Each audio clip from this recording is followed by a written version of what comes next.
የተወደዳችሁና የተከበራችሁ አድማጮቻችን ምዕራፍ 2 ያኔዎቹ ጀምሯል። አሁንም አብራችሁ እንድትሆኑ በአክብሮት ጋብዛለሁ። ምዕራፍ 2 ሲጀመር እንግዲህ በደብዳቤ የቀደሙ መምህራኖቻቸውን የሚያመሰግኑ አድማጮቻችን የሚልኩት ደብዳቤ ነበር የሚቀርበው። ዛሬ ግን በሰዓት መጣበብ ምክንያት ደብዳቤ አይቀርብም። በቀጥታ ከሃይማኖት ጋር ወደምናደርገው ቆይታ ነው የምንሸጋገረው። አብራችሁ እንድትሆኑ በአክብሮት ጋብዛለሁ። በ8101 አስተያየቶቻችሁን መጻፍ ትችላላችሁ። በዚሁ በ8101 የምትመልሱት አንድ ጥያቄ አሁን ላቀርብላችሁ ነው። ጥያቄው የዛሬዋ ተረኛ ያኔ መምህራኖቿን አመስጋኝ ሃይማኖት ተስፋዬ ቀደም ሲል እንግዲህ በምዕራፍ 1 አጸደ ሕጻናት ያስተማሯትን መምህራኖቿን አመስግና ነበር። እነሱንም አነጋግራቸዋለች። ጥያቄው በብሩህ ተስፋ የመጀመሪያና መለስተኛ ሁለተኛ ደረጃ ትምህርት ቤት ስትማር ከአጸደ ሕጻናት ጀምሮ ነው የተማረችው። የትምህርት ቤቱ ርዕሰ መምህርት ስማቸው ማን ነው? ደግሞዋለሁ። በብሩህ ተስፋ አጸደ ሕጻናት ስትማር የትምህርት ቤቱ ርዕሰ መምህርት ማን ናቸው? ርዕሰ መምህርቷ እስከ 8ኛ ክፍል የትምህርት ቤቱ ርዕሰ መምህር እንደነበሩም ነግራናለች። በ8101 ላይ መልሶቻችሁን ላኩልን። አሁን ከሃይማኖት ጋር ወደምናደርገው ሁለተኛ ምዕራፍ ቆይታችን እንሸጋገራለን። ይህ የያኔዎቹ ፕሮግራማችን ነው።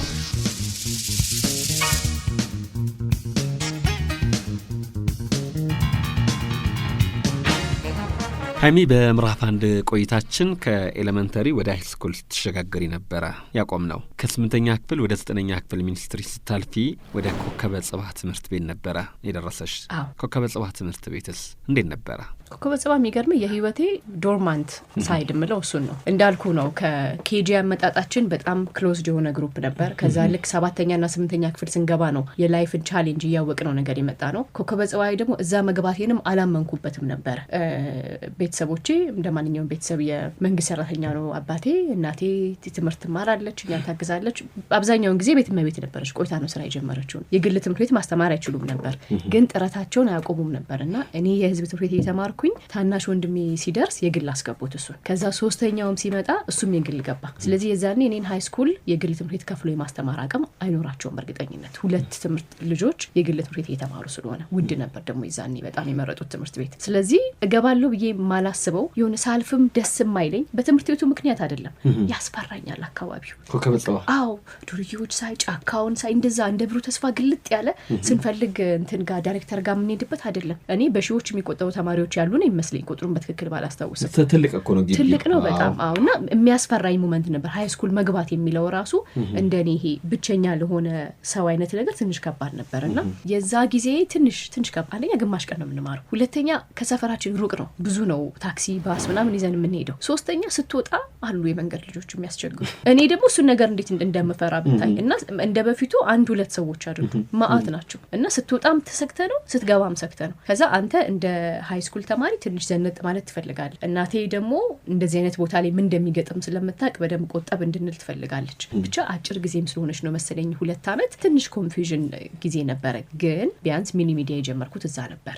እኔ በጣም የገረመኝ ሃይሚ በዘመኑ ኮከበ ጽባህ ገፍቶ መማር የሚናፈቅበት ብዙዎች የሚጓጉለት ትምህርት ቤት ነበረ። አንቺ እንዴት እንደፈራሽ ገርሞኛል። በጣም ፈራው ስላልሽ እኔ በጣም ነው የፈራሁት።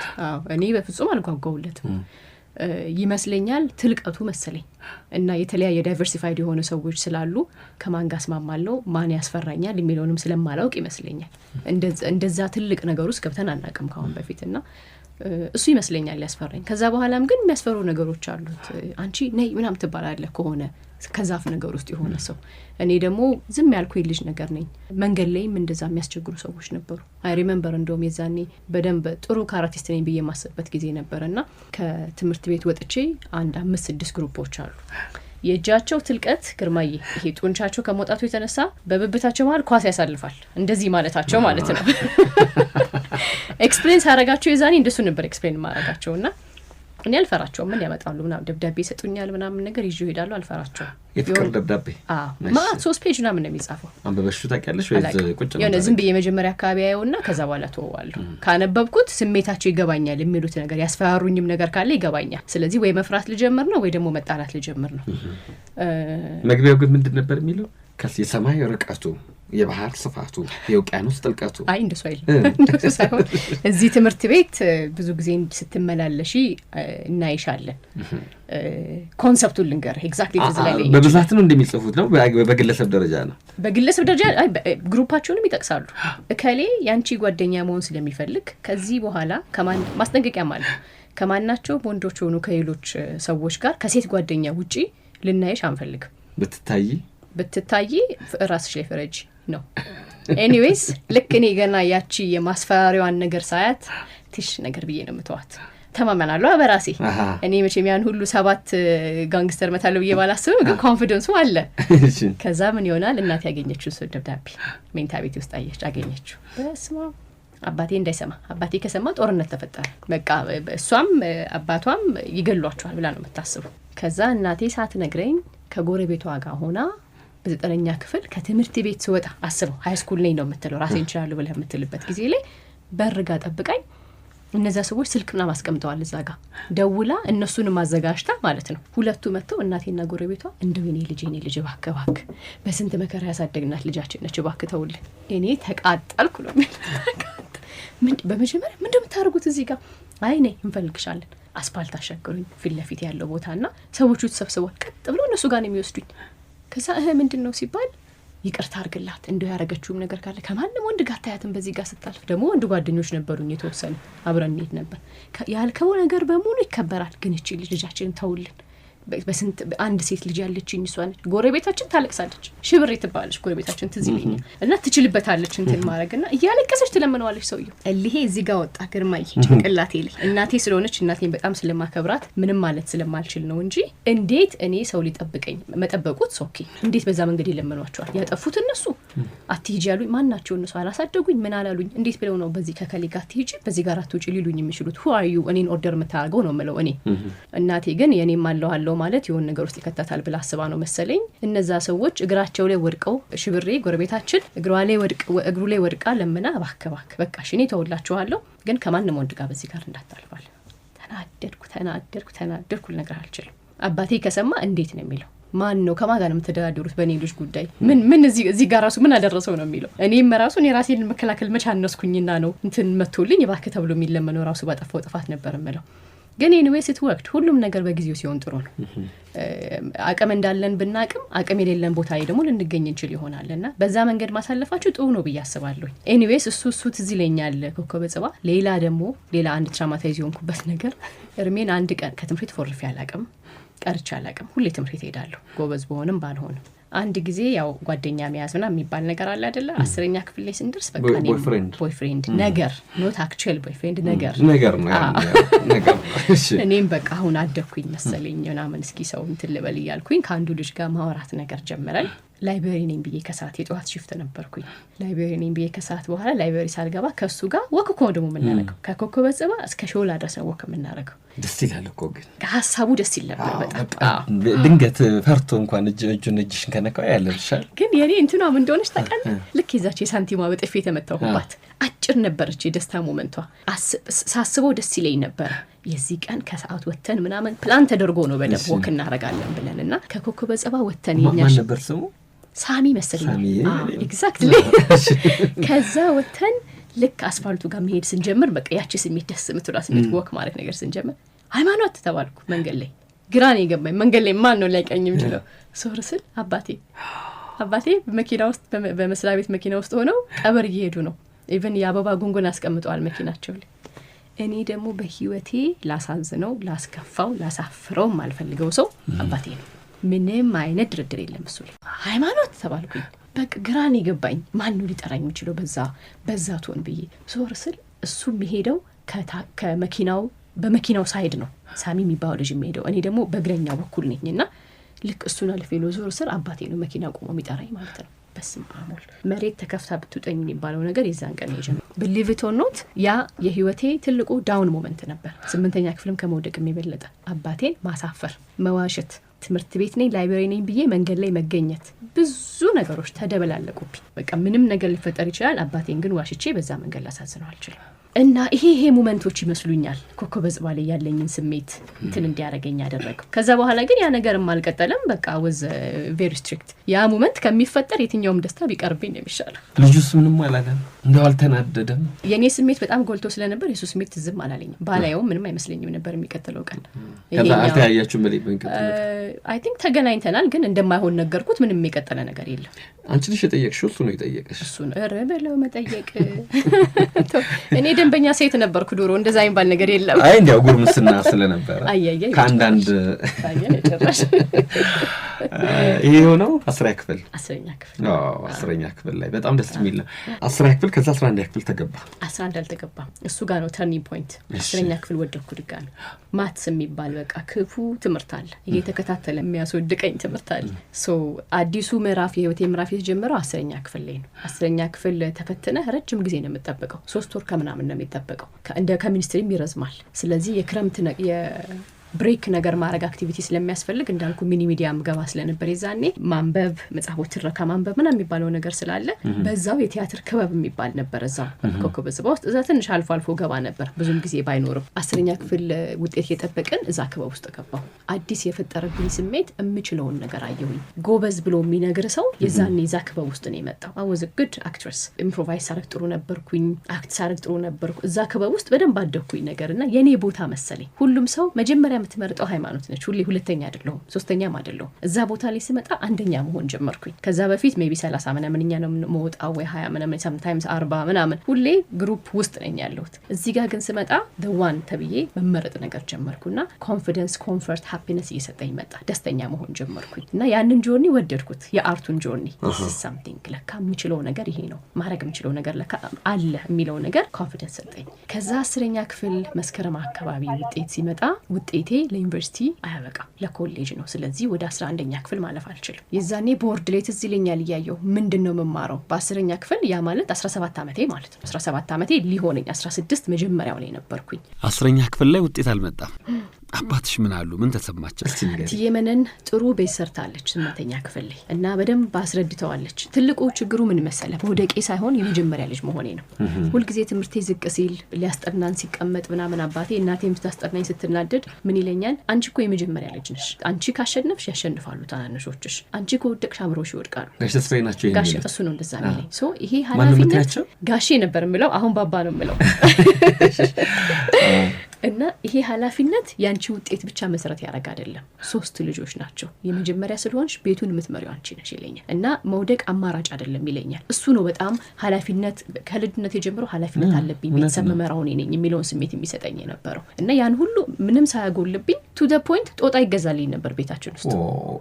ከኔ ማጅ አሞኝ ምናምን ለ3 ሳምንት ለ1 ወር ምናምን ረፍት መውሰድ የነበረብኝ ጊዜ ነበር የሆነ ጊዜና ምን ትፈልጊያለሽ ተብዬ ጦጣ ብዬ ጦጣ ገዝቶ ቤት ውስጥ ማኖር አስበው። እናቴ ዶሮ አላት አባቴ እርግባለው ቤቱን የሚጠብቁ ውሾች አሉ። ኦን ቶፕ ኦፍ ዳት ጦጣ ቤት ውስጥ መጨመር it's crazy። ምን ልፈልጌ ነው የኔን ደስታ ጥግ ለማምጣት ምንም የማያደርገው ነገር የለም።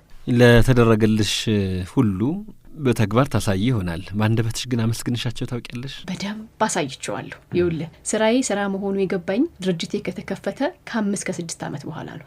ከዛ በፊት የማረጋቸው የስራ እንቅስቃሴዎች በሙሉ አባቴን ለማኩራት የተደረጉ ናቸው። እያንዳንዱ ነገር የመጀመሪያውን ኢቨንት ስሰራ እሱ ይጠራል። የመጀመሪያው ሬዲዮ ፕሮግራም ሲሄድ እሱ ይጠራል። የመጀመሪያው መድረክ ላይ ሲመጣ እሱ ይጠራል። ኤቭሪ ሰክሰስ ፕሮሰስ ግን አቺቭመንት የሚባሉት ነገሮች ላይ በጠቅላላ የመጀመሪያው ቦታ ላይ አባቴ ያለ የሆነ ሰዓት ላይ ነው ሁሉንም ነገር አድርጌ ከዛ ቢዝነስ ነው ይቀጥላል። የተቀጠሩ ሰራተኞች አሉ፣ የቤት ኪራይ ደሞዝ ምናምን ይቀጥላል። ሚኒንግ ሁሉ ጠፋብኝ ስራ የሚለው ነገር። እስከዛ ድረስ ግን ቢያንስ ድርጅቴን ከፍቼ 5 ዓመት ጆርኒ ድረስ ሁሉ አዳዲስ ነገሮች ስላሉ እያንዳንዱ ነገር እሱን ለማስደሰት ነበር ማለት። መጀመሪያ ስራ ሰርቼ አሁን አባቴ ፋይናንስ ማኔጀር ነው።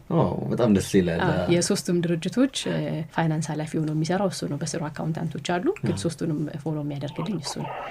እና አንዱ አቺቭመንቴ ብዬ የማስበው እኔ አባቴን ለመቅጠር አቅም ኖሮኝ እሱን አጠገቤ ሆኜ ስሜቱን የሚያበሳጨው ሰው የለም፣ ስራ ብቻ ነው። የኔን ብስጭት ለመቆጠብ ሞክራለሁ። ሁሉ ጊዜ አጠገቤ ሆኜ ደስታዬን ጥረቴን ያያልና ምንም ጥረቴ እንዳይቆም ያደረገው ነገር የሱ እይታ ስላለ ነው። እሱ ያመነብኝ ነገሮች እዚህ ጋር እንደገላንሳለ ግርማይ በጣም ካረጋቸው ነገሮች ሁሉ የሚገርመኝ ነገር አርት ስኩል በመስራት በመጣር በመቻል ብቻ አርቲስት የምትሆንበት ዘርፍ አልነበረም። አሁንም አይደለም ብዬ አስባለሁ በእኛ እንትን። እኔ ደግሞ የዛኔ ትንሽ ነኝ። ይሄ ረጅም ቆንጆ ሰውነት ያላት ምናምን ተብለ እችኛዋን ካስት የምትደረግበት አይደለም። በጉብዝና ብቻ ነው ካስት ልታደርገኝ የምችለው የነበረው ነገርማ በቀለ እንዲሁ በጣም ስለሚያምኑብኝ ነው እንጂ ያንን የ7 ቀን የቲያትር ሳምንት ትልቁን ዋናውን ቲያትር ንግስቷን ሆኜ እንድጫወት እኔን መምረጣቸው የእውነት እውቀት ላይ የተመሰረተ ምንድነው ስራ የት ያደርሳል የሚለውን ነገር ለማሳየት ነው እንጂ እንዳለው ነጭ ቀሚስ ለብሼ ትልቅ ሰው ለመምሰል ሂማን ሄር ኮፍያ ዊግ ተደርጎ ምን አማን እዛ ጣራ ላይ የሚያክለው እኔ ሚጢጥዬ ነኝ። አብሮኝ የሚደንሰው ሰመረ የሚባል ዳንሰኛ ነበር። ረጅም ነው ስታይኝ አልሄድም፣ ግን የምሰራቸው የነበሩት ነገሮች ሰውን ንግስት እንደሆን ኮንቪንስ አድርጎት ነበር። ካመኑብኝ ሰዎች መካከል አንዶቹ ናቸው። ወደ አባቴ ምሳሌ ስመለስልህ በጣም የሚያስገርመኝ በህይወታችን የወሰነው ውሳኔ ይሄን ትምህርት ኮሌጅ እየተማርኩኝ ቶሎ ነው ማለት የምፈልገው። እኔ መቆየት አልፈልግም ነገሮች ላይ በጣም አረጋግጫለሁ። ዛሬ ያወቅኩትን ነገር ደጋግሜ ማድረግ አልፈልግም። ሌላ ለማወቅ ነው የምሮጠውና ምን አልኩት ልክ ይሄንን የቲያትሩን ከሰራን በኋላ ባሌት ዳንስ ኦፔራ የሚለው እስገባሁኝና በዛው ዳንሰኞች ፒክ ማድረግ ጀመሩ። እኔን እዚህ ቦታ እዚህኛው ናይት ክለብ አብረሽን ብትሰሪ ምናምንና አንደኛው ሰው እዚህ ናይት ክለብ ኤፍሬም ታምሩ የሚሰፍንበት ነው የባሌት ዳንስ እንትን አለን ትዊስት ምናምን አለን እና እዛ ነኝ። እኔ እኮ ዳንሰኛ መሆን አልፈልግም አልኩት። አይ ችሎታሽ በጣም ልዩ ስለሆነ እንግዲህ ቴኳንዶም ስለምሰራ ሰውነቴ ጥሩ ነበርና ጥሩ ስለሆነ እዛ ስትመጪ አርቲስቶች ታገኛለሽ። ሚካኤል በላይነህ ይሰራበታል ያለኝ ኤፍሬም ሳይሆን ሚካኤል በላይነህ የሚሰራበት ቤት ነው። እሱን ለማየት ብዙ ሰዎች ይመጣሉና ኮኔክሽን ይፈጠራል። ስለዚህ የዛኔ አርቲስት ለመሆን የምታውቀው ሰውና ኮኔክሽን ነው እንጂ ማተር የሚያደርገው የአክቲንግ ችሎታና የቲያትር እውቀትህ አይደለም። ስለዚህ እሱ እንትን ያደርግ እድል ለማግኘት በየቦታው እንሄድ ነበር። all of the sudden I convinced myself ናይት ክለብ ገብቼ መስራት አለብኝ ብዬ በቃ ክሊክ አረጋልኝ። ሁሉ መከሌዚ ጋር ይመጣል ከሌዚ ጋር ይመጣል። ልክ ሲያዩኝ ኮኔክሽን ይፈጠራል። እቺ ልጅ ጎበዝ ነች ሲሉኝ እከሌ ነኝ እላቸዋለሁ ምናምን ይሄን ቦታ አሰሩኝ እላቸዋለሁ። የዛኔ ሁለተኛ ዓመት ተማሪ ነበርኩ which is 18 ዓመቴ ነው። ከዛ እኔ ደግሞ ራሴን ካሳመንኩት በቃ አመንኩኝ። እናቴን ሄጄ ነገርኩ። almost 7 ይሆናል አባታችሁ ነው ያልኩት ለነሱ ይሄን ሐሳብ ለመንገር ማለት እና መጀመሪያ እናቴ 10ኛ ክፍል ስወድቅ ቲያትር ትምህርት ቤት እንድገባ ያሳመነችልኝ እሷ ነበረች። እግዚአብሔር ይስጣት። እዚህ ሁለተኛ ዓመት ላይ ሆኜ ግን ዳንስ ቤት ናይት ክለብ ማታ እየሰራሁ ቀን ልማር የሚለውን ነገር ማሳመን የማይታሰብ ነገር ነው።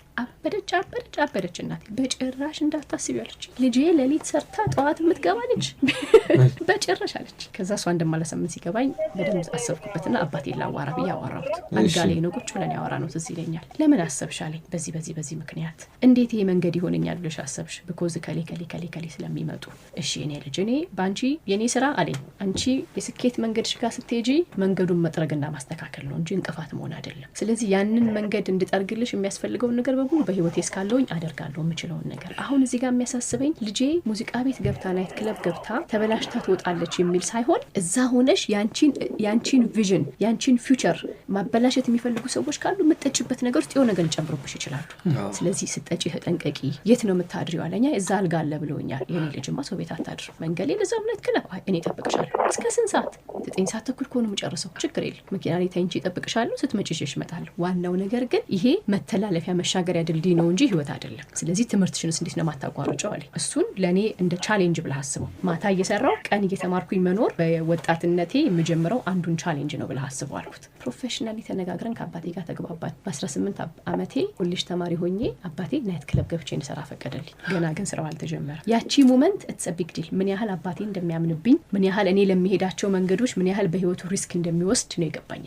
ያንን እምነቱን በምንም አይነት መንገድ ማጉደል የለብኝም። ከባድ ነገር ነው ለየትኛውም ቤተሰብ። በዛ እድሜ ላይ ያለ ሰው ራሱን ችሎ ለስራ አረጋለሁ ብሎ ናይት ክለብ እንትን ውስጥ መግባት ለሁሉም ሰው ከባድ ነገር ነውና እሱን አለኝ። ተደሰትኩ። ከዛ አንዱ ሲጓተት ትሬኒንግ አድርጊ ሲሉኝ ስንት ትሬኒንግ ሳረግ ምናምን የሆነ ሰዓት ላይ ሳይሳካ ቀረ መግባቴ። እኔም ስሜቱ በዛ ወጣልኝ። አልገባሁኝም። ናይት ክለብም ሳልሰራ ትምህርቴን ቀጥዬ ብቻ በዛው ቀጠልኩኝና ምን ልፈልጌ ነው አባትሽ ምን አለ ያልከው ነገር አንደኛ ትየመነን 8ኛ ክፍል ላይ በደንብ ሰርተዋል፣ በደንብ አውርተዋል። ህይወት አንዴ መውደቅ የሁል ጊዜ መውደቅ አይደለም የሚለውን ነገር አምኖበታል። ስለዚህ 10ኛ ክፍል ስወድቅም ከእናቴ ጋር ተነጋግረው ምን እናግዝሽ ነው ያሉኝ። ምን መሆን ትፈልጊያለሽ? የት ቦታ መሄድ ትፈልጊያለሽ?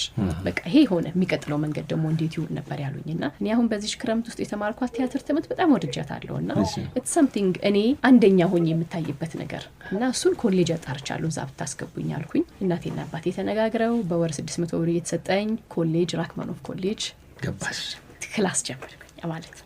አይሽ ወላጆች የመምህራን ያህል እንደውም አንዳንዴ ከመምህራንም በበለጠ ለልጆቻቸው መንገድ በማሳየት አጋዥ በመሆን የሚጫወቱት ሚና ቀላል አይደለም። ህይወታቸውንም ጭምር ይሰጣሉና እስቲ ወላጆችሽን አመስግኝ። እኔ በጣም ቃል የለኝም ማለት ቅድም መጀመሪያ ላይ እንዳልኩ መምህራኖችን ለማመስገን ዋጋ እንደሌለው እናቴን አባቴን ማመሰግንበት ቃል የለኝም። የህይወቴ ምክንያቶች በሙሉ እነሱ ናቸው። አሁንም ድረስ ደግሞ ከነሱ የበለጠ ደግሞ ማመሰግነው እግዚአብሔር እነሱን በህይወት አስቀምጦ የኔን መንገድ የኔን ጥረት የቱ ጋር እንደሚደርስ ማሳየት የቻለው ፈጣሪ ደግሞ በጣም ማመሰግነው። ለነሱ ግን ቃል አይበቃም፣ ህይወቴ በሙሉ ያሳያቸዋል። ሁሉ ጊዜ ለአንድ ነገር ስፈጥር አባቴን እንግዳ አድርጌው መጣ ነበር። ሌላው ቢቀር ሬዲዮ አልሽ። ታዲያ ዛሬ ምን ነው ሸገር ላይ አልነገርሻቸው? 5 ዓመት አለፋ። እኔም ይሄን አውቄ ነው አባትሽን ፈልጌ አግኝቻቸዋለሁ። አሁን መስመር ላይ ያሉ እስካሁን ያልሽውን ሰምተዋል። ጤና ይስጥልኝ ጋሽ ተስፋዬ መኮንን። ጤና ይስጥልኝ። እንዴት ነው? ደህና ነው ተወይ? ይመስገን። በጣም የሚገርም ሰርፕራይዝ ነው። አልነገርኩትም እዚህ እንደምመጣ። ኦኬ። እሷም አሁን መስመር ላይ እንዳሉ አላወቀችም። እሺ። ግን እኔ ይሄን ሁሉ ማድረጌ ትዝ አይለኝም። እውነት ለመናገር በጣም የተጋነነ። ምን ይሰማዎታል ልጆ ዛሬ ያለችበት ቦታ ላይ ሳይዋት? እኔ መቼም እግዚአብሔርን በታላቅ ሳመሰግን፣ ትልቁ ነገር ግን እሷ ያለችው ሳይሆን ለዚህ አስተዋጽኦ ያደረገው ትልቁ ነገር እኛ ምናልባት 10% አይሆንም የደገፍናት፣ ትልቁ 90% በላይ የእሷ ጥረትና ትጋት ያመጣ ውጤት ነው ብዬ ነው እኔ በእውነተኛው መንገድ የምደመድመው። እኛ ትንሽ ነገር ስታደርግ በርቺ ከማለት ውጭ እሷ ግን ብዙ መስዋዕትነት ከፍላለች። ብዙ መስዋዕት ከእሷ እድሜ የማይጠበቅ በአሁኑ ትውልድ ውስጥ ላየው የማልችል ቀንና ሌሊቱን በሙሉ ፈታ ለፍታ እጅ ማትሰጥ ጎበዝ ጀግና በመሆኗ ነው ለዚህ የበቃችው ነው የምለው። እያለቀሰች ነው የምታዳምጠው? ነው ያስለቅሳል ነገሩ። አሁን እሷም ስትናገር እኔው እንደዚህ አይነት ስሜት ነው የተሰማኝ።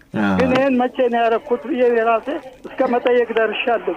አቶ ተስፋዬ መኮንን የሃይማኖት ተስፋዬ ወላጅ አባት፣ በጣም ነው የማመሰግነው። መልካም ይሁን ዘመን። እኔም በእውነቱ በሰማሁትም ነገር ይሁን አሁን በተመቻቸው ፕሮግራም ላይ አንተን ላመሰግን የምችል ሲሆን ግን የበለጠ ደስ የሚለኝ ጤና ሆና ከዚህ የበለጠ ሌሎች ብዙ ትውልዶች የምትቀርጽ እንደምትሆን ነው። እስካሁንም በዚች አጭር ዕድሜዋ ብዙዎችን መስመር ውስጥ ያስገባችና ቀርጻ ያበቃች ነች። ይሄን አልተናገረችውም እሷ። እኔ ግን ይሄን እያየው ነው። እናንተንም በጣም ነው የማመሰግናችሁ። በርቱ፣ ተደጋገፉ ነው የምለው። የአፍሮ ፀጉር ትኩረት ይገርማል፣ የገጽ ማማር ወንዳ ወንድነት ጌጥዬ የጥርስ ድርድር።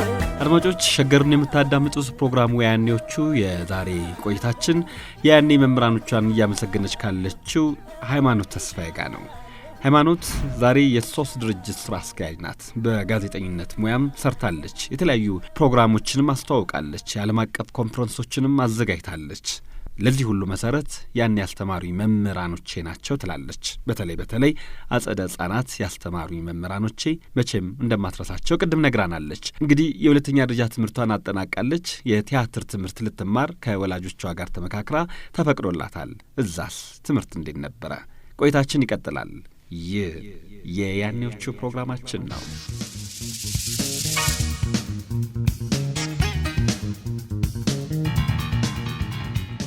ናሚ ቅድም የቲያትር ትምህርት እንድትማሪ ከቤተሰብ ጋር ከተመካከርሽ በኋላ ወላጆችሽ እንደፈቀዱልሽ ነግረሽን ነበር። ከዛ ደግሞ ቆይታችንን እንቀጥል። የት ነው የተማርሽ የቲያትር ትምህርት? ከነማን ጋር ተማርሽ?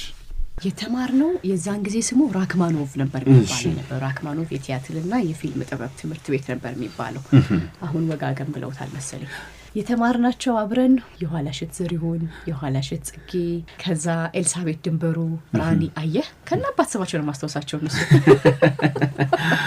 እሺ አማኑኤል ሀብታሙ፣ ዳግማዊት ፀሐዬ፣ ድምጻይታ ማንም አሁን በደንብ ታዋቂ አርቲስት ሆኗል። በደንብ ጥሩ ባች ነው። ኤልያስ ማዳ የሚባል ነበረ የኛ አንድ ሲኒየር ነው ባች ላይ። ኤልያስ ማዳ አስተማሪ ነው፣ አሁን ቲያትር አስተማሪ ነው። አይ ቲንክ አዲስ አበባ ዩኒቨርሲቲ ያስተምራል ይመስለኛል። እና እሱ በጣም ጎበዝ ነበርና ስለማይበቃን ሰርተን ኢምፕሮቫይዝ አድርገን ጽፈን ስለማይበቃን ከትምህርት ሰዓት በኋላ ደግሞ እሱ ያስተምረን ነበር ድጋሚ።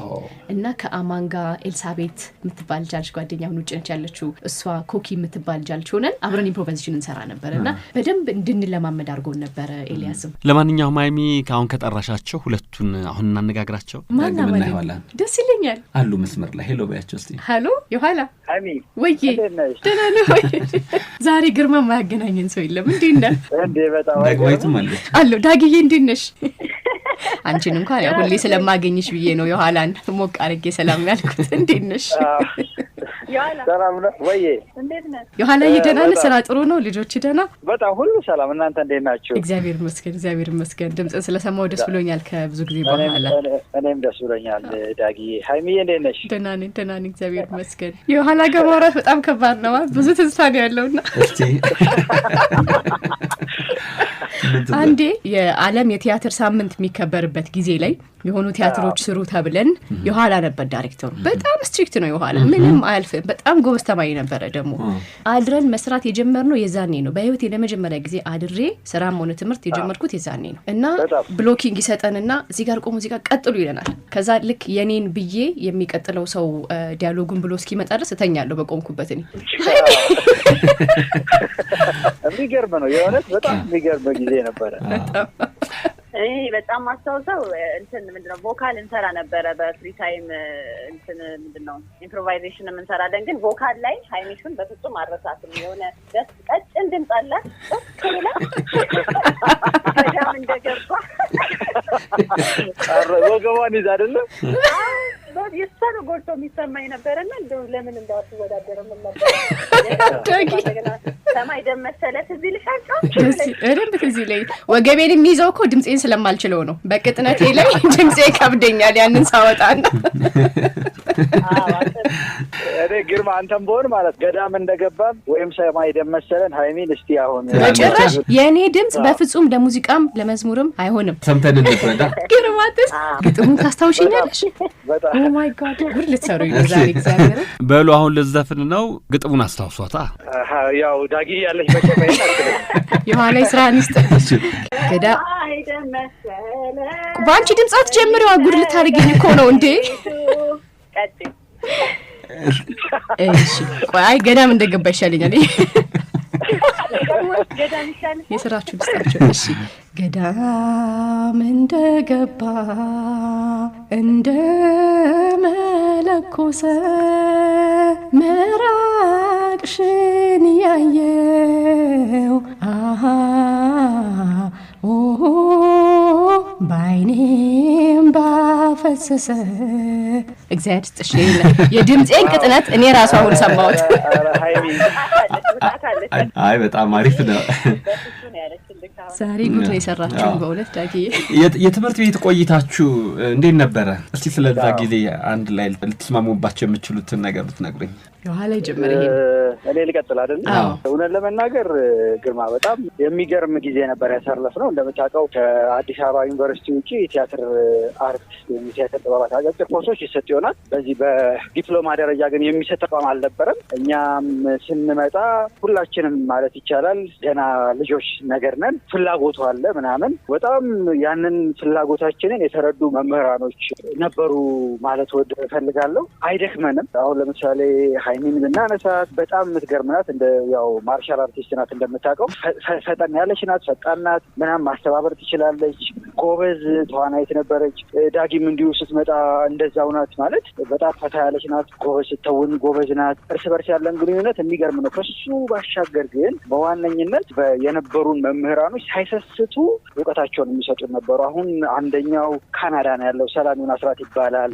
የአዲስ አበባ ዩኒቨርሲቲ የቲያትር ጥበባት ትምህርት ክፍል ወጥቶ እኛን ካስተማሩ መምህራኖች አንዱ ነው። አብርሃም ገዛኸኝ በእርግጥ የእኛን ባች አላገኘውም። አብርሃም ገዛኸኝ ሎሚ ሽታ እንደዚህ እሱም ያስተምር ነበር እዛው ከኛ አንድ ሲኒየሮችን። አዲስ ተስፋ የሚባል አዲስ ተስፋ እንዲያውም ቲያትሩ አሁን አንድ 12 እንግዶች የሚል ቲያትር ተርጉሞ ብሔራዊ እየታየ ነው። የቀመና 2 ጸሐፊ ረዳት ፕሮፌሰር ሃይማኖት አለሙ አስታጥቃቸው ይሁን። ከዛ ደግሞ ግርማ በቀለ ከምሲ የሚባል ሰው የትምህርት ቤቱ ባለቤት በጣም የሚገርም ሰው ነው እውነት ለመናገር። እሱ እና ሌሎች ፋንታሁን እንግዳ የሚባሉ በኢትዮጵያ የቲያትር የኪነ ጥበብ ታሪክ ውስጥ ትልልቅ ቦታ ያላቸው ሰዎች ነበሩና ልጆች ናቸው ምንም አያውቁም ምናምን ብለው እንትን አይሉንም ነበርና ልክ እንደ እንትን ነበር የሚያደርጉት። ማለት ያላቸውን ነገር ሳይሰስቱ ተቀጥረው እንደሚሰሩ መምህራን ሳይሆን በቃ በደንብ ዲቮትድ ሆነው እንትን ያደርጉን ነበርና የሚነግሩን ነገር የነገሩን ነገር ሁላችንም እንትን ውስጥ ሁላችንም ቀረ ሙያውን እንድናከብረው እንድንወደው ኮሚትድ እንድንሆን። ኢቭን አሁን ሃይሚን አስባት ሌላ ሙያ ውስጥ ነው ያለችው ግን ሰክሰስፉል ናት። እዚህ ሙያ ውስጥ ያሉ የሌሉም ሆነው ግን ደግሞ በጣም በጥሩ ሁኔታ ላይ ያሉ ናቸው። ዳጊን ተመልከታት። ቲያትር በደንብ ተምራለች። ሙዚቃ ውስጥ ነው ያለችው። ሰስተነብል አርጋ በሙያው ላይ እየቀጠለች ያለች ናት ዳጊንም ብታያት ማለት ነውና ሌሎችንም ማንሳት ይቻላል እና በዛ የሰጡን ነገር በቀጣይ አሁን ባለንበት ህይወታችን ውስጥ በጣም ጠቅሞናል ብዬ አስባለሁ። ግርማ በጣም ደስ ይላል። ዳጊ አንቺስ ምን ታያለሽ? አዎ በጣም ያው ደስ የሚል ጊዜ ነበር። አብዛኛውን ነገር የኋላ ገልጾታል።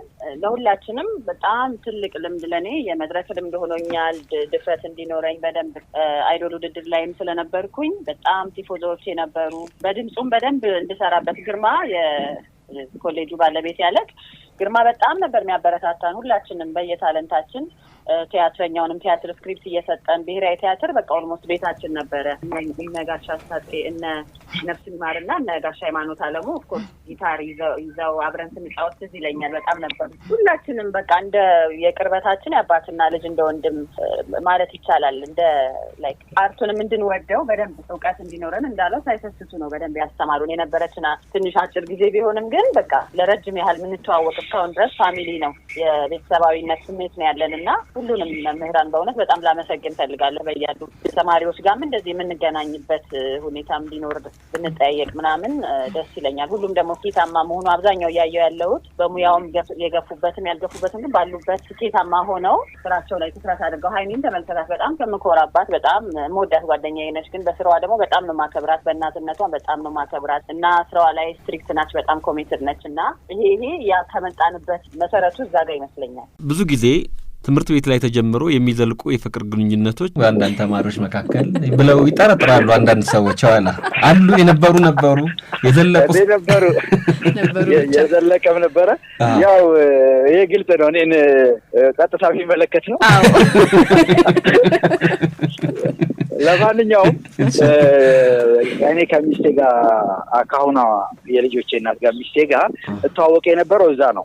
ግን እዛ አይደለም ግንኙነት የተጀመረው። ከዛ እንትን ካልም በኋላ እሷ ሌላ ሁለተኛ ዓመት ሆነን አቋረጠች እሷ እና ሌላ ቢዝነስ ውስጥ ምናምን ገባች። በኋላ በቃ አንድ ቀን ለምን አላገኛትም ምናምን ብዬ ዝም ብዬ በወሎ ሰፈር አካባቢ ሲሄድ አገኘኋት። ያቺ መነሻ ናት። ግን የተዋወቅ ነው እኮ ያኔ። ግን ወሎ ሰፈር ጋር ስታገኛት የኢትዮጵያን ቲያትር ከፍታ አድርጋለች ስንል የት ጠፋሽ ብለህ ጠየቃት። ይገርማል። ግርምዬ ምን መሰለህ ያቺ ሞመንት የምትገርም ናት። የተገናኘንባት ማለት ነው። እና አንድ ቀን ነው ተገናኝተን ብዙ እዛ ትምህርት ቤት እያለን እንደ ብዙም እንትን አንልም። ከሰላምታ የዘለለ ብዙ መግባባት አልነበረን እውነት ለመናገር። ግን በቃ እዛ ሳይት እስቲ ይችል ሰላም ልበላት ብዬ ገባሁ። ገብቼ ቀረው እላለሁ። በጣም አሪፍ ነው። በጣም ደስ ቀን መረጃ ማን እንደሰጠ ስለሚታወቅ ግርማ ለመረጃ አይታማም። አይ በዛሬ ያዋላ በጣም ደስ ብሎኛል ስላወራን ትላንትና ዛሬ ላይ ሆነን ስላስታወስንና ያኔዎቻችንን ደግሞ ስላከበርን ስላመሰገንን እድሜ ስጥልኝ። ተባረኩ። በጣም አመሰግናለሁ። ስላገኛችሁ ደስ ብሎኛል። የኋላ ዳጊሹ ደውልሻለሁ። በጣም ቴንኪው እናመሰግናለን። አድማጮቻችን ሸገርን የምታዳምጡት ያኔዎቹ እንዴት ነው? ደስ የሚለው ያኔዎቻችን ላይ ነን ያለ ነው። ጋዜጠኛ የኋላሽ ዘሪሁንና ድምጻዊት ዳግማዊ ጻዬን የሃይማኖት የክፍል ጓደኞቿን ነበረ አነጋግረን የተመለስ ነው። አሁንም አብራችሁን ትቆዩ በአክብሮት ጋብዛለሁ። ሃይሚ ጥሩ ጊዜ ነው። ደስ ይላል። ትምህርት ቤት ላይ ሄድን እዛ ላይ ዛሬ ስራ ምሳሌ አይመስለኝም። ከዚህ ወጥቼ በአየር ላይ ነው ሆነው ድድስ እንደሚል የድሮ ማስታወስ። እስካሁን ያለ ስጦታ ነበረ ሃይሚ ስትጠየቅ የነበረው። ይሄ በሙሉ ስጦታ ነው። ዛሬ ያገኘሁት የህይወት ዘመን ስጦታ ነው። ምንም ከዚህ በላይ ይበልጥ የለም። በቃ እንግዲህ የፕሮግራሙን ፎርማት ለማሟላት ሲባል ብቻ ቀለል ያለ ጥያቄ ትጠየቂያለሽ። ሙዚቃ ላይ እንዴት ነሽ ሃይሚ? ባይ ብዙ አይደለሁም። ግጥምም አላውቅም፣ ዘፋኞችንም አላውቅም። ምንም ማድረግ አይቻልም። ጥያቄው የሙዚቃ ነው። ቀጥሎ የምትሰሚው የሙዚቃ ቅንብሩን ነው የምትሰሚው። እሺ ልብ ብለሽ ስሚ። አንድ ድል ነው ሃይሚ ያለሽ። ካልመለስሽ አታገኝም። ስሚው። እሺ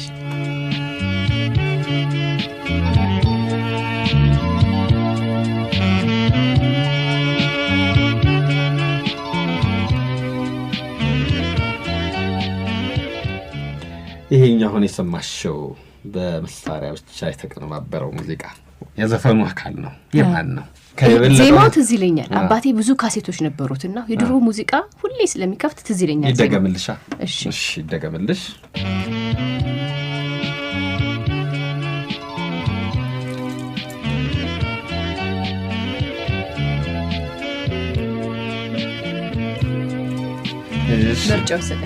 ምርጫውን ነገርሽ ብዙነሽ በቀለ አመልማል አባተ ሐመሯ የሽመቤት ዱባለ ሂሩት በቀለ ጭራሽ ሴቶች ናቸው ወንድ ነበር ጭንቅላቴ ውስጥ የነበር አመልማል አባተ ሂሩት በቀለ ብዙነሽ በቀለ የሽመቤት ዱባለ መሆን አለባት አንድ ድል ነው አቀሻል አዎ እስቲ እንስማ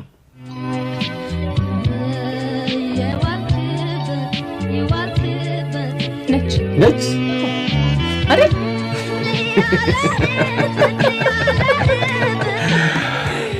ተመልሳል የሽመቤት ዱባለ ነች ቅድም ያልኩን ነገር መልሼ ልበል አስተውልሃል አይኔን ጨፍኝ ነው የሰማሁት የነበረውና ስቲል ሞመንት ነው ትዝ የሚለኝ የነበረው የአባቴ ካሴት ሞመንቶችና የሽመቤት ዱባለ ስትል ልክ ዜማው ማን ነው ኢንስትሩመንቱ ካለቀ በኋላ ትንሽ ከፍ ብሎ የሚሄድ ቶን እንደሆነ አስቤ ነው የሽመቤት ዱባለ ያልኩ የሽመቤት ዱባለ ማለት እህቶቿም ብርቱካን ዱባለ እነሱ ደግሞ ሃይ ቶን ያለው እንትን ያላችሁ ድምጽ ነው ያላችሁ ፒክቸር ሜሞሪ በጣም ደስ ይላል እንግዲህ የተዘጋጀልሽ ስጦታ አለ ተወስጃለሽ እንዳትረሱ አድማጮች ቀደም ሲል የሽመቤት ዱባለን ሙዚቃ በትንሹ ያሰማናችሁ ዛሬ ለጥያቄ ቀረበው ሃይማኖት ተስፋዬ ደግሞ ምላሹን በትክክል መልሳለች የሽመቤት ዱባለን ዘፈን ነበረ አሁንም ቆይታችን ይቀጥላል ቅድም አንቺ የኋላና ዳግማዊ ስታወሩ የመምህራኖቻችሁን ብቃት ጭምር ነበር የምትናገሩትና ፕሮግራሙ የማመስገኛም ስለሆነ ከነዛ መምህራን መካከል ላመስግናቸው የምትያቸው ካለ ድሉ ልስጥ እሺ ግርማ በቀለ ከምሲ የትምህርቱ ባለቤት የኛ ማስተማሪ የነበረ አሁንም አለ አቶ አስታጥቃቸው ይሁን እሳቸው ቲያትር ጽሁፍና አክቲንግ ነበር የሚያስተምሩን የነበረው ነፍሱን ይማረው ፕሮፌሰር ሃይማኖት አለሙ ሰላም ይሁን አስራት እነዚህኞቹ ከጭንቅላቴ የማይጠፋ ሰላም ይሁን አስራት ውጪ ነው ያለው በዛ ሌቭል ላይ ዕውቀት ያላቸው ሰዎች አገር ውስጥም ከሀገር ውጭም የተመሰከረላቸው ሰዎች እኛ ጋር ሲመጡ እንደ አዲስ ሆነው እኛ የደረስንበት ምንም አይደለም እናንተ ከዚህ በላይ መድረስ ትችላላችሁ የሚል ስሜት ነበራቸው ሲያስተምሩንና የሰጡን ኮንፊደንስ በጣም ነበር ደስ የሚለው አንዴት እዚህ ለኛል አስታጥቃቸው ሲያስተምሩን አክቲንግ ነበርና የ94 ዓመት አሮጊት ሆናችሁ አንድ ቤት ላይ ቁጭ ብላችሁ ኢምፕሮቫይዝ አድርጓሉ በጣም ነው የሚያስፈሩት አቶ አስታጥቃቸው ልክህን ነው የሚነግሩ ልክህንና በጣም ነው የምንጨነቀው በሳቸውና ሁሉም ሰው መጣ ቲያትር ቤት በሚሰሩት የሚታወቁትም ሰዎች ሁሉም ይሞክራል ወንዱም ይሞክራል እንደ ሴት ለመሆን ይያለ ብቻ ደስተኛ አልነበሩምና የሆነ ሰዓት ላይ ፈራ ተባ ያልኩኝ ነው በቃ ልሞክር ብዬ ሄድኩት ብቻ ኢምፕሮቫይዝ እያረኩኝ ድምጻቸው ጮክ ሲል ታየኝና this is it አሉ በቃ ይሄ ነው የምፈልገው ድጋሚ በይሉኛልና ደነገጥኩ እሱን ፕሊዝ ማድረግ ለሱ ደስታ መስጠት በጣም ከባድ ነገር ነበር እና እስኪ አይንሽን ወደዚህ አርጊው አፏን አያችሁት የጇን እንቅስቃሴ አያችሁት እኔ ማስተማሪያ ሆንኩኝ እዛ ሰዓት ላይ እና ያቺ ሞመንት የሰጠችኝ ኮንፊደንስ በቃ የትም ነገር ለካ በሞክር it's okay ለካ እችላለሁኝ ያው ደብቄው ነው እንጂ ለካ እችላለሁ አስታጥቃቸው ይሁን አመሰገነህ ማለት አስታጥቃቸው ይሁን ጎበዝነት ትችላለህ አለ ማለት ካፉ የማይወጣ ነገር ነው ሁሉ ጊዜ ታፍ ነው ሁሉ ጊዜ ቻሌንጅ ነው እሱና የሷ ሞመንት ነው ካቶ አስታጥቃቸው ጋር በደንብ ማስተዋወሳት አስተዋጽኦ አድርጎልኛል አመሰግናለሁ ግርማ በቀለ ከምሲ በጣም ደስ የሚል ፐርሰናሊቲ የትምህርት ቤቱ ግርማ ሞገስ እሱም በደንብ ነበር የሚያስተምረኝ የነበረው በዳይሬክተርነት ደረጃም ስለሆነ የተወሰነ ጊዜ ነው ክፍል የገባው ግን በደንብ ያበረታታል ነበር አለች ቅድም ዳግማዊ ፀሐይም እንደዛ ስትል ነበር እና አመስግንሽ ታውቂያለሽ ግርማን አንዴ አመስግኘዋለሁ እንዲሁ ግን እንደው አሁን በማመሰግነው ደረጃ አይደለም እስቲ አሁን በአደባባይ እሺ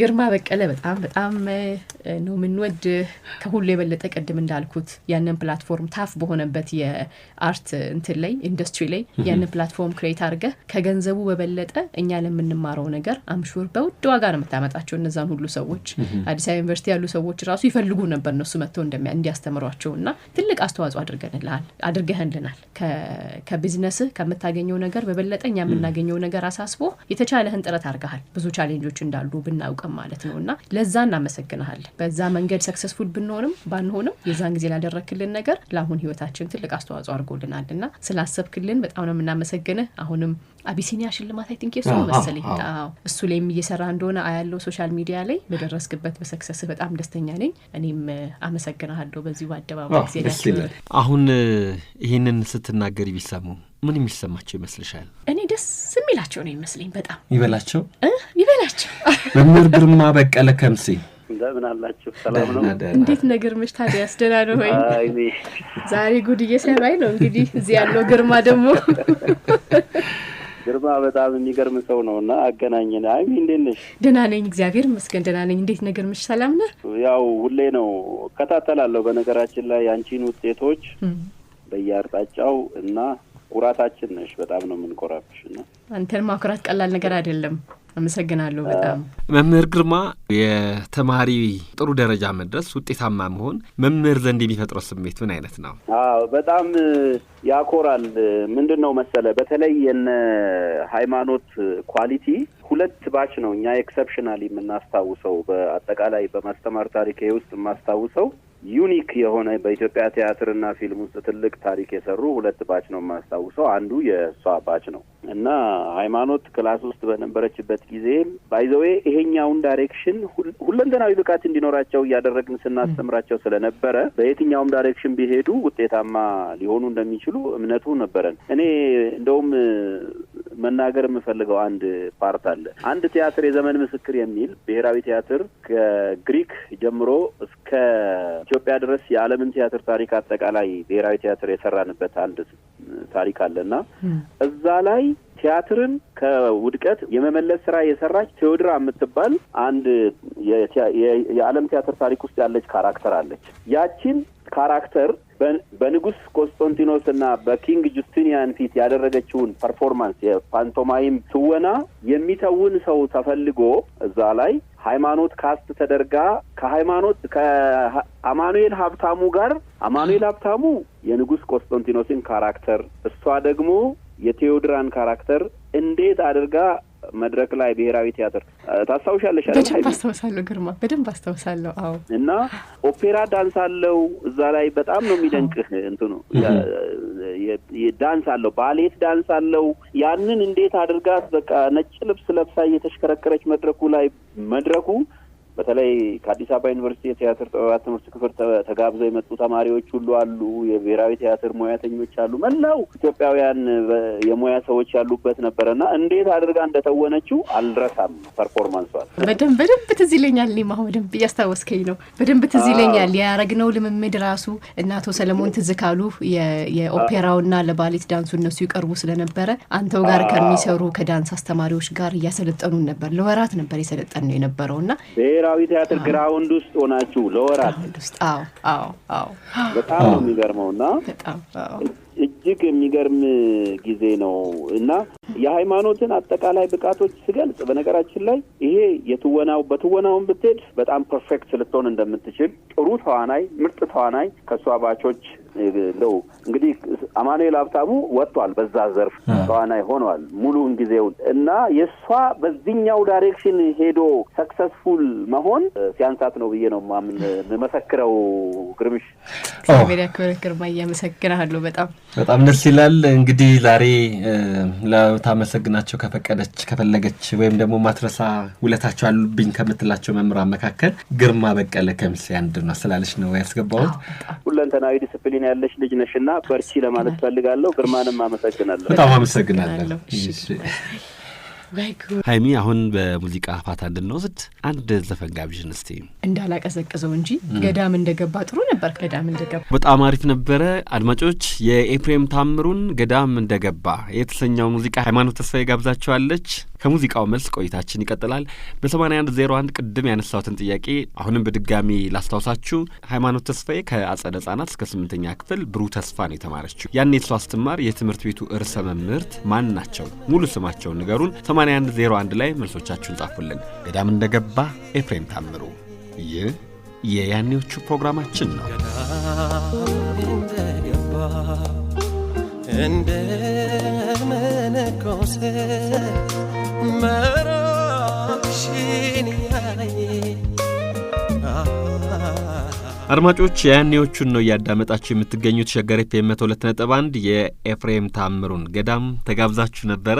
አሁንም ቆይታችን ይቀጥላል። በእርግጥ የፕሮግራማችን ማብቂያ ደቂቃዎች ላይ ነን ያለነው። ሀይሚ የፕሮግራማችን ማብቂያ የመጨረሻው ምዕራፍ ላይ ነን ያለነውና ስላንቺ ሳስብ የሚገርመኝና አንድ ጥያቄ ላንሳልሽ።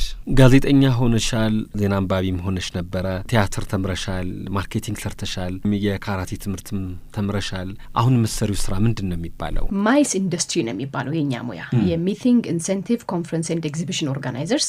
ከተወሰነ ጊዜ በኋላ በደንብ ለመተዋወቅ እየተሞከረ ነው። ኢንዱስትሪው ልክ እንደ ሕክምና ኢንዱስትሪ፣ እንደ ኮንስትራክሽን ኢንዱስትሪ የምትለው የስብሰባ የኤግዚቢሽን አይነት የቢዝነስ ሪሌትድ የሆኑ ኢቨንቶችን የሚሰራ ኢንዱስትሪ ሌላው ዓለም ላይ መልቲ ቢሊየን ብዙ ቢሊየን ዶላሮች የሚንቀሳቀሱበት ኢንዱስትሪ ነው። ኢትዮጵያ ውስጥ አሁን በደንብ እየታወቀ ነው። ሲጠራ ቁም ነገር የሚባል ልጅ አለ ጎበዝ እሱ ነው በደንብ ለሁላችን የሚያሳየን የማይስን እንትን ሆቴል ሾው ምናምን ይሰራ ነበርና የዛሬ 7-8 ዓመት አካባቢ ነው በደንብ ፕሮሞት ያደረገው። አሁንም ግን በደንብ መንግስት አንደርስታንድ አድርጎ የዚህ ኮንቬንሽን ቢሮ ግንባታ የነ አድዋ ሙዚየም ላይ ያለው አዳራሽ እኛ አይደለንም የሰራ ነው ግን ኢቨን መንግስት አንደርስታንድ አድርጎ የማይስን ኢንዱስትሪ ቫልዩ ኮንፈረንስ ቱሪዝም ለኢትዮጵያ በደንብ ያስፈልጋታል ቱሪዝም ላይ በደንብ ውስጥ ያደርገናል ተብሎ ኢቨን ቱሪዝም ሚኒስቴርና የባህልና ቱሪዝም ሚኒስቴር አልነበር በፊት የሚባለው ሁለቱ ሲለያዩና ቱሪዝም ሚኒስቴር ብቻውን ሲቋቋም አንዱ ትልቁ ኃላፊነቱ የኮንፈረንስ ቱሪዝምን ማሳደግ ነበር። ስለዚህ ነው ያለውበት ኢንዱስትሪ ማይስ ኢንዱስትሪ ይባላል። አሁን አይ ካን ኮል ማይሰልፍ ኢቨንት ኦርጋናይዘር ነኝ ፕሮፌሽናል ኢቨንት ኦርጋናይዘር ነኝ። ስብሰባ ኮንፈረንሶች ኢንተርናሽናል ኤግዚቢሽኖችን አዘጋጃለሁ። የራሴን ስራ ሰርቼ ማስታወቂያ ላይ ቅድም እንዳልከው ጆርኒ የተለያዩ ቦታዎች በአርቱ ስለነበር ስሜቴ የነበረው በየትኛው መንገድ ብቻ ሰክሰስ የሚለውን ነገር ለማባረር በትንሽ ጊዜ አዲስ አድማስ ሰርቻለሁ ካንተ ጋዛሚ ሰርቻለሁ ኢትዮጵያ ቴሌቪዥን ኢቲቪ3 ላይ አዲስ ሙግት የሚባል ፕሮግራም ነበር እዛ 1 አመት ከምናምን ሆስት አድርጌያለሁ። አንዳንድ ቦታዎችን መድረክ መራ ነበር። ከዛ በኋላ ወደ ማርኬቲንግ ሙያ መጣሁኝ። እኔ ማርኬቲንግ ተማርኩ ሌላ ኮሌጅ ገብቼ ማርኬቲንግ ስመረቅ ግን ኦሬዲ ቢዝነስ ፍሎሪሽ አድርጎ መኪና ገዝቼ ምናምን ሳይትል አድርጌ ነበር። ኤኒዌይስ ወደዚህኛው ኢንዱስትሪ ስትመጣ ሪሰንትሊ ነው አንደርስታንድ እየተደረገ የመጣው በደንብ ግን አንደርስታንዲንጉ ኢቨንት ቢዩቲ ብቻ አይደለም። ኢቨንት ስታይ ይሄ ሲያምር ይሄ ሁሉ ሰው ተሰብስቦ ስቴጁ ሲያምር መግቢያው ሲያምር የምትለው ነገር አይደለም። እሱ ኢቨንት ኮንስትራክሽን ይባላል። የሴትአፕ ኮንስትራክሽን ሰው እዛ ቦታ ላይ ሲመጣ ደስ እንዲለው የምታረግለት ስሜት ነው። የማይስ ኢንዱስትሪ ስፔሲፊካሊ እኔ የምሰራበት ኤግዚቢሽን የሚለው በጣም ኢምፖርታንስ ግን ቢዝነስ አክሰለሬተር ነው የምንለው እኛ አንድን ነጋዴ ከሌላ ገዢ ጋር ኢኮኖሚው ጥሩ እያደገ ያለበት ቦታ ላይ ይዞ መምጣት። ለምሳሌ እኛ የምንሰራው የኮንስትራክሽን ኤግዚቢሽን አለ 10 አመት ሰርተናል። እሱን ኮንስትራክሽን ላይ የሀገራችን ኢንዱስትሪ እያደገ ነው። ከውጭ ሰፕላይ የሚያደርጉ ሰዎች አሉ። እነሱን እዚህ ሀገር ይዞ በመምጣት ቢዝነስ ፕላትፎርም ነው ክሬት የምናደርገው። እዚህ ያሉትን ሰዎች ከዛ ያሉ ሰዎች ጋር በማገናኘት የጆይንት ቬንቸር ቢዝነስ ኢንቨስትመንት የሚመጣ ከሆነ ፓርትነርሺፕ ክሬት የሚደረግ ከሆነ ወይም ሁሌ ከቻይና የምናመጣ ከሆነ የሆነ ጊዜ የቱርክን ኦፕሽን እንድናሳይ ከጀርመን ያሉ እቃዎች መተዋወቅ እንዲችሉ እያልን እያመጣን ይሄ ማይስ ኢንዱስትሪ ላይ ያለው ስፔሲፊካሊ ቢዝነስ ፎከስድ የሆኑ ኢቨንቶች የሚሰሩበት ታርጌታቸው ደግሞ የአንድ ነገር ኢኮኖሚ የአንድ ነገር ኢንቨስትመንትና ትሬድ ለማሳለጥና ኔክስት ሌቭል ለማድረስ ትልቁ አክሰለሬተርስ የሚባሉት ማይስ ኢንዱስትሪ ላይ የሚዘጋጁት ኢቨንትና ኮንፈረንሶች ናቸው። ሃሚ አዋይሽ ጨፍረሻል እንዴ? መጨፈር ብቻ አስጨፍር ነበር። ከነማ ጋር? ከጎረቤቶቹ ልጆች ጋር። እነማን ናቸው? ወንድሞቼን ጨምሮ ዳንኤል አንተነህ ከዛ ወንዶች አብረው ይጨፍራሉ እንዴ? እኛ ጋር ይኸውልህ ሆያ ሆዬ ማስጨፍረው እኔ ነኝ። አባዮሽ ማስጨፍረው እኔ ነኝ። እሺ ሰፈራችን እንዲ ኮምፓውንድ አለና ከፊት ለፊት ወደ 10 ቤቶች አሉ የራሳቸውን ቻሉ ቤቶች። በዚህኛው ጋርም 10 ነገር አለ 20 ቤቶች በሉ እና ብዙ የምንቀራረበው 4 5 6 ጎረቤቶች ነን። የነሱ ልጆች ሰብስቤ ቻፒ በቤቱ ስም አሁን ሰፈነን የሚባለው ግሩም ጸጋ የኔ ታላቅ ነበር። እሱ ብዙም አይመጣልን የሚያስቸግረን ነበር። ገንዘቧ ስትመጣ ብቻ ነበር ይመጣል ሊካፈል። ከዛ ኢዩኤል ፓፒ ነው የምንለው ጎረቤታችን አለ። ናኑ የምትባላለች ጽዮናዊት ትባላለች አሜሪካ ነች እሷ። ለቲራ የሚባል ልጅ አለ። ቦና የሚባል ልጅ አለ። ብቻ ምን አለፋ ሰፈሪያ ካሪ ነበርኩ ወንዶች እኔ ነኝ ሴት ያለውትና ሴት አረጋግጣለሁ ዛንትና ጽዮናዊት እሷ ደግሞ ሚጢጥዬ ነበርች። ይዛል እኛ ምን ጨፍርበት ጊዜ 3 አመቷ ምናምን ነበር እና የምታወቀው በምን መሰለ ፌር ነበርኩኝ። ሁሉንም ልጆች ሰብስቤ ካስጨፈርኩኝ በኋላ ገንዘቡን ሰብስቤ ለ2 አመቷም ልጅ እኩል ነው የምሰጠው፣ ለ11 አመቱም ልጅ እኩል ነው የምሰጠው። እነሱ ዝም ብለው ስለተከተሉ አልጨፈሩም። ሌሎቹ ድምጻቸውን አወጡ ምናምን ብዬ እድሜያቸው ስለሆነ ብዬ አልከፋፈላቸው። እዚህ የሚበሳጩ አልነበሩ። ትልልቆቹ ይበሳጫሉ። አሁን ግን ወላጆቻቸው በጣም ያመሰግኑኛል። ቤቢ እንኳን እኮ ትንሽ ነው ብለሽ 5 ብር ሰጥተሻላችሁ ከሁሉ እኩል 20 ብር ይዞ ነው የመጣው ይሉኛል። እና አወስ ፌር ለሁሉም ሳካፈል ይዛል። ሆዬ ግጥሞቹን ታስተውሻለሽ? አዎ እስቲ ሆያ ሆዬ ሆ በላ። እሺ ሆያ ሆዬ ሆዬ ነው ጌታ ጌታ ነው ጌታ ጌታ ጥንበለል ዝናቡ መጣ ወዴ ልጠለል መጠለሉንስ ተጠልያለሁ ያቺን ስሙኒ ኬታ አገኛለሁ ድምጽህን ሰማና በብሩ ደመና ያለ ይቀጥላል። ሆያ ሆዬውን እንደዚህ ያሟሟቅሽው አባዮሽማ ሌላ ነው። አባዮሽ ደግሞ ከበሮ ይዝ ነበር ሁላ በቃ በጣም was dramatic ብታያት አርቲስት የመሆኑን ፍላጎት ከልጅነት ጀምሮ ነበር መሰለኝ። ግሩ አብሮ በዓል የምናከብረው ሁሌ አያታችን ቤት ነው። ቤተሰብ ሰብስቦ አያት ቤት ይሄዳልና በዛ አጋጣሚ ካዝኖቼን በሙሉ ሰብስቤ ድራማ ምናምን እንሰራ ነበር አያቶቻችን ጋር። ሶ ለኔ አርት ቅርብ ነበር ልጅ እያለሁ እና ከበሮ ይዤ አባዮሽ እየመታው እዛም ድምጽ አውጪ ነኝ፣ ፕሮግራም ዳይሬክተር እኔ ነኝ፣ የኮንተንት ክሬተር እኔ ነኝ። ልጅነት ጀመረ ነው ጋዜጣ ሰበስብና እዚህ ጋዜጣ ላይ ይሄን ታሪክ ድራማ እናርገውላችኋለሁ አንድ ማስታወቂያ ነበር ጠብ ሲል ሲደፍን ክረምቱን አብረን ከረምን ደሞ በበጋ ንፋስ ሲገነጥለው ይሄ ነገር ቆርቆሮ ነው ሰሌን የቆርቆሮ ማስታወቂያ ነበር እሱን እኛ ድራማ አርገን እንሰራው ነበር እና የማይችሉት አሁን ወንድሜ የኔ ታናሽ ወንድም እንደኔ በጣም ሶሻብል አይደለም እና መስራት ምናምን አይፈልግም ስለዚህ አንዳንዴ ዛፍ እናረጋዋለን እሱን መግባት ስላለበት አብሮ ማለት ነው በቃ ቆሞ ዛፉ ላይ ተደግፌ ይላል ያለው ልጅ እና ክሬቲቪቲያችን እዛ ከካዝኖቼ ጋር እና ከጎረቤቶቻችን ጋር በጣም ጥሩ ነበር ብቻ አበባዮሽ ከበሮ እየመታው በጣም እንትንል ነበር አንዴ ግን ከበሮ በአመት አንዴ አይደል የሚወጣው ኩሽና ከጓዳው ሱናም ተፈልጎ ሸረሪት መጣችብኝ ከበሮ እየመታው በስማሙት ሸረሪት እና ውሃ በህይወት የምፈራው ነገር ትልቁ ነገር ሸረሪት ውሃ መርፌ ቀዝቃዛ ነው ሙቋ አይ መዋኘት ውሃ ዘትኝ እንዴ መፈራ ዋናችን አንቺ ሞክራለሁ አልቻልኩም እሺ አይ አድማጮች የቅድሙ ጥያቄ አስታውሼ መልሱን ልንገራችሁ ሃይማኖትን ከአጸደ ህጻናት እስከ 8ኛ ክፍል ስትማር የትምህርት ቤቱ ርዕሰ መምህር ማናቸው ብዬ ነበር መልሱ ሸርመነን ጥላሁን ይባላሉ ሸርመነን ጥላሁን እንግዲህ ያኔ ርዕሰ መምህርት ነበሩ ብሩህ ተስፋ ደግሞ ትምህርት ቤቱ ነበር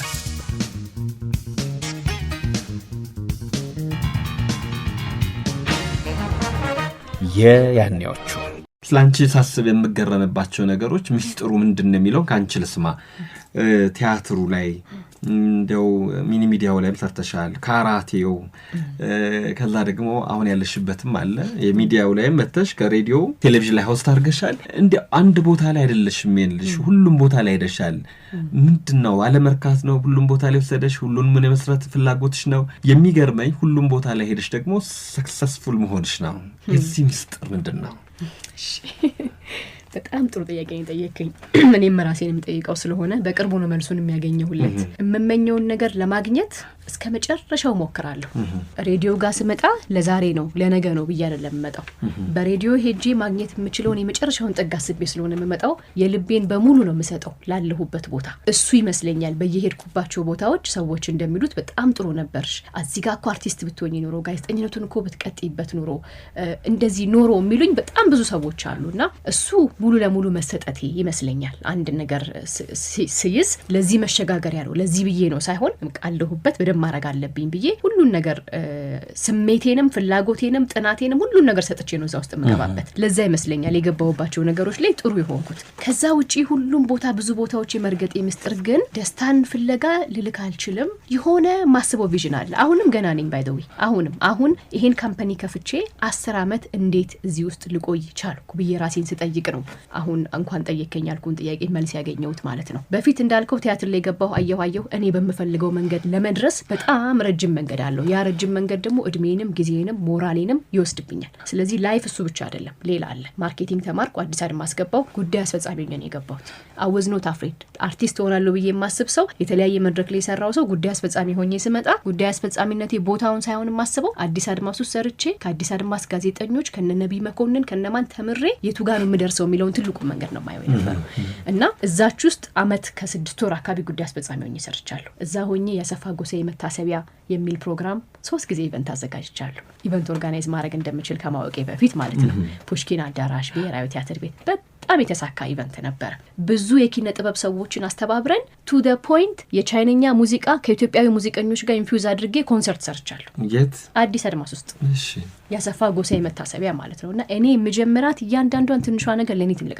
አይደለችም ማደርስበት ትልቅ ቦታ ደግሞ ለኔ ትልቅ ነው ላንተ ትንሽ ሊሆን ይችላል ጉዳይ ይሰጠኛል አይሰጠኝም እኔ አቺቭ እስካረገው ድረስ ለኔ ያ ነገር ትልቅ ነው አቺቭ ካረኩት በኋላ ነው ትንሽ የሚሆነው ስለዚህ አልፈራም ፕራውድ ማድረጌ በዛው ነው የሚቀጥለውና ከZTE ቲሞች ጋር ነበር ትዝ ይለኛል ሚውዚክ ሜዲ የሚባል ቦታ ሄደን የሚውዚክ ሜዲ ሙዚቃኞችን አስተባብሬ የቻይነኛና የኢትዮጵያ ሙዚቃ ከዛ ብሔራዊ ቲያትር ቤት ቅጣው እጅጉ የሚባል ነበር ላይት ኢንጂነር ብዙ ጊዜ ብሔራዊ ቲያትር ቤት ተጠቅሞበት የማያውቀው ላይት ነበር አሜዚንግ ላይቲንግ ቴክኖሎጂ ነበራቸው ቲያትር ቤት ስለተማርኩበት ከቅጣው ጋር ሆነን ይሄን ነገር እዚህ ኢቨንት ላይ እንጠቀመው ብለን ኢቭን ያንን ኮንሰርት ስናዘጋጅና ሙዚቃው ሲቀርብ እዛ ጋር ለሰው በጣም ስሜት የሰጠው ነገር የላይቱ ኮምፖነንት የድምጹ ኮምፖነንት የሲናሪዮ ለውጥ ምናምን በጣም አስደስቷቸው ነበርና የያስኳትን ነገር የሆነ ቦታ ተጠቀምባት እጠቀምባታለሁ። በህይወቴ ያለፍኩባቸው መንገዶች ላይ በጠቅላላ ጣልኩት ምለው የለም፣ ሁሉንም ተጠቅሜበታለሁ። በኋላ ከአዲስ አድማስ ወጣ ኮምፕሊት ከአርት ወጣው ሀበሻ ካፒታል ሰርቪስ የሚባል ካምፓኒ ገብቼ በፕሮሞሽን ክፍል ኃላፊነት የሀበሻ ቢራ ሼር ሲሸጥ እሱን ማስተዋወቅ ጀመርኩኝ።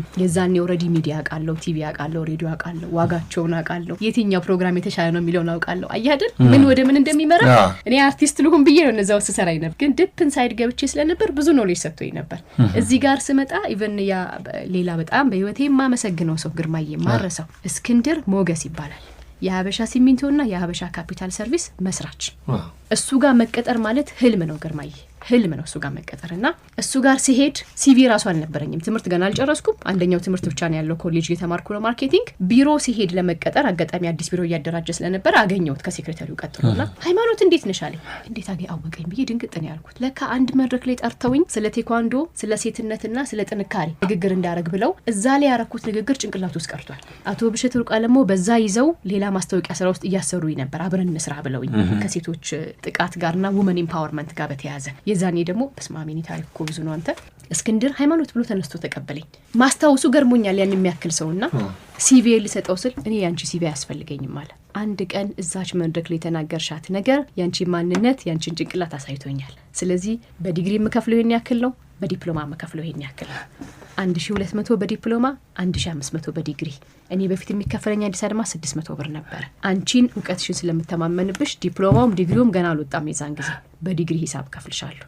ከዛ ሴልስ ሳይሆን የምትሆኙ የፕሮሞሽን ክፍል ሪፕሬዘንታቲቭ ነው የምትሆኙ፣ ይሄን እንሰራያለሽ ብሎ ስራ ያስለመደኝ። ኤክሴል የለመድኩት ኮምፒውተር ጎን ለጎን እየተማርኩኝ የለመድኩት ከሱ ጋር ነው። ባባ እንዳለው ቅድም ለምንም ነገር ጊዜን ለመዝናናት ለምን አላጠፋም። አንዱ ጋር ሰራለሁ፣ አንዱ ጋር ማራለሁ፣ አንዱ ጋር ይላ ሄጄ ተጨማሪ ክህሎቶች ማራለሁ።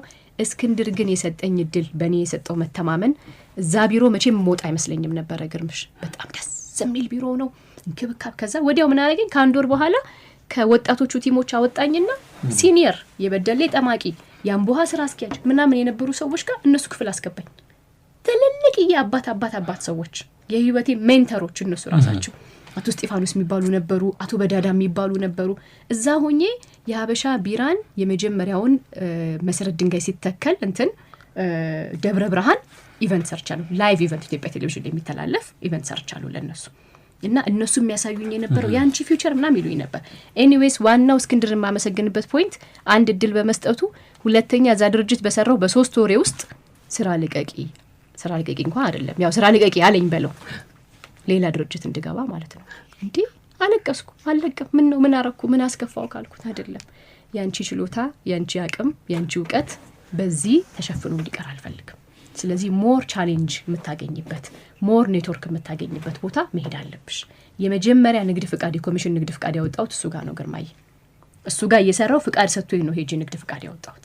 እየተላቀስኩ እነዛ ሁሉ ሰዎች ተሰብስበው ምን ማለት ነው ብለው አማላጅ ገብተው አትላካት ሌላ ቦታ እኮ ነው። ከዚህ እዚህ 1500 ነበር የሚከፈለኝ፣ እዛ 2500 ኔት። ከዛ ደግሞ ኮሚሽን አለው ሜድበት ቦታ። ከዛ ማርኬቲንግ ማኔጀር ሆኜ ነው የሚሄደው እዛ ቦታ። በጭራሽ ብዬ እነዚህ ትልቅ ሰዎች ተሰብስበው ሄደው ለመኑት እባክህ አታስወጣት ብለው። በልጅቷ እድገት ውስጥ መሰናክል መሆን ትፈልጋላችሁ ወይ አላቸው። ሁሉም አንገታቸውን ደፍተው ተመለሱ። ሁላችንም እንድታድጊ ነው እንጂ ያንቺ እድገት እንዲቋረጥ አንፈልግም። ስለዚህ ምናልባት እሱ ያለው ልክ ነው ብለው አልቅሼ ወጣው። ከዛ ቢሮ በመውጣቴ ዛሬ ያለውበት ደረጃ ያደረሰኝ ትልቁ ነገር እሱ ነው። ምን አረኩ የነገረኝ እስክንድር፣ ሁሌ አንድ ነገር አቺቭ ሳረግ ይሄ ነው የኔ ብዬ እዛ ውስጥ አልቀመጥም። ሁሌ አዲስ ነገር ፈልጋለሁ። አዲስ ነገር ማልፈጥርበት ቦታ ካልሆነ አልቆይም። ትልቁ የቅጥር ጊዜ አመት ከ9 ወር። አሁን እዚህ ውስጥ 10 አመት ለምን ቆየሽ? ቢዝነስ ስለሆነ ገንዘብ ስለማገኝበት የራስሽም ስለሆነ አይደል? ሁሌ አዲስ ነገር አለ። ዛሬ ኮንስትራክሽን ኤግዚቢሽን ስሰራ ፖሊሲ አጥንቼ ነጋዴዎች አግኝቼ የሀገራችን ችግር ምንድነው ውጪ ሄጄ ነጋዴዎችን አምጥቼ ወደዚህ ግብርና ላይ ስሰራ ሌላ ዕውቀት፣ ጨርቃ ጨርቅ ላይ ስሰራ ሌላ ዕውቀት፣ ጤና ላይ ስሰራ ሌላ ዕውቀት። ስለዚህ ኢቨንት ሁሉ ጊዜ አዳዲስ ዕውቀቶች የምፈጥርበት ሆነና አንድም የሰለቸኝ የሰራኋቸው መላቸው ኢቨንቶች የሉ። ለዛ ነው እንደዛ የቆየው። ምን ያህል ሀገር ሄድሽ?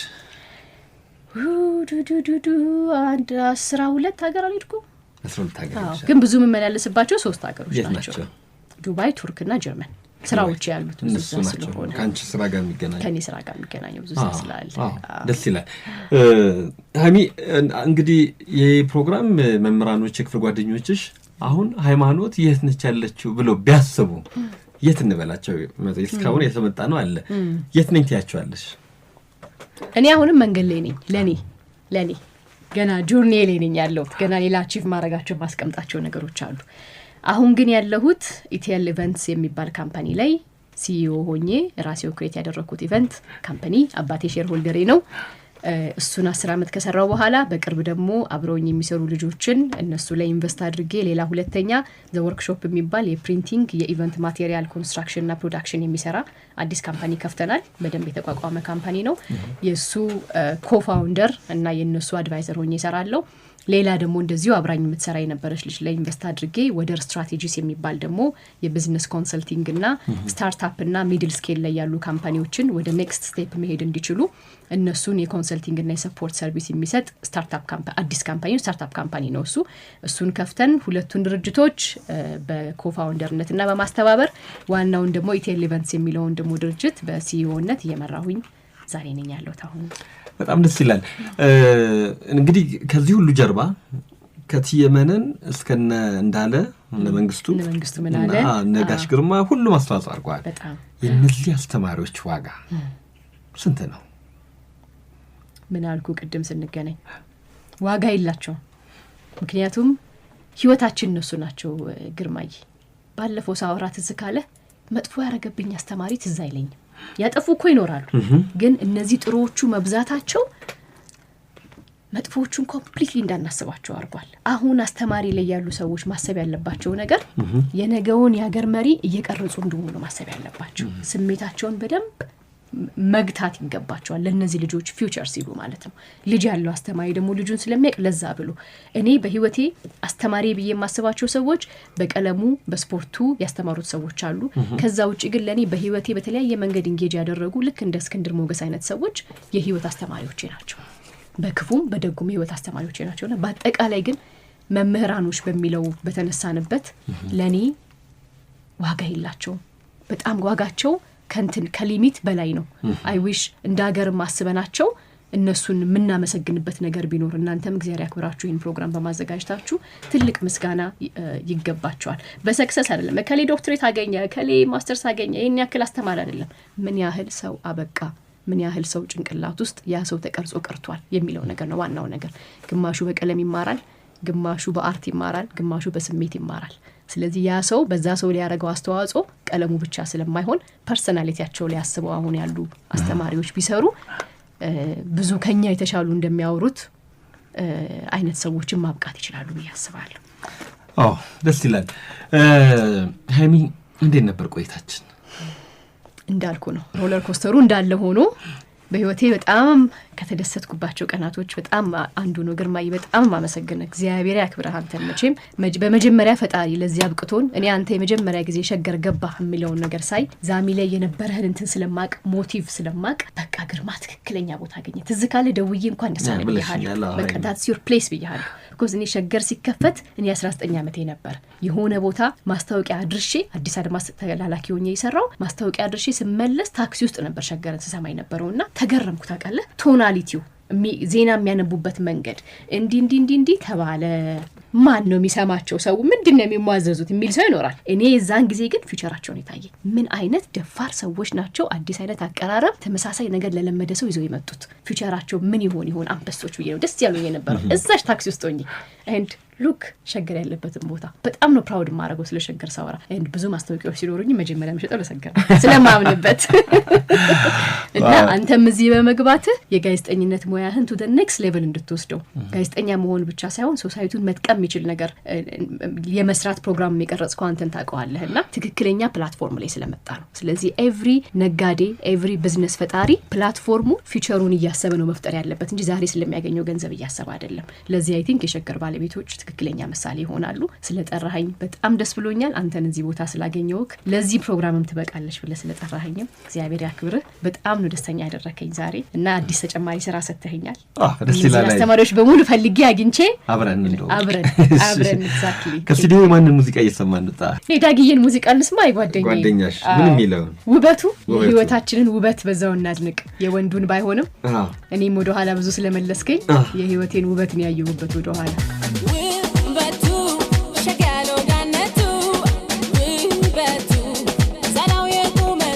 የተወደዳችሁና የተከበራችሁ አድማጮቻችን የያኔ መምህራኖቻችንን የምናመሰግንበት የተማርንባቸውን ትምህርት ቤቶች አብረውን የተማሩ የትምህርት ቤትና የክፍል ጓደኞቻችንን የምናስታውስበት የያኔዎቹ ፕሮግራም በዛሬ ቆይታችን ዛሬ ከሃይማኖት ተስፋዬ ጋር ነበር ቆይታ ያደረግነው። ሳምንት ደግሞ ከሌላ የያኔ መምህራኖቻቸውን ከሚያመሰግኑ እንግዳ ጋር ጠብቃችኋለሁ። በቀረጻው ደራርቱ ሰለሞን፣ ፕሮግራሙን በማቀናበር ወንጌላዊት ብርሃኑ አብረው ነበሩ። የፕሮግራሙ አዘጋጅና አቅራቢ ግርማ ፍስሐ ነኝ።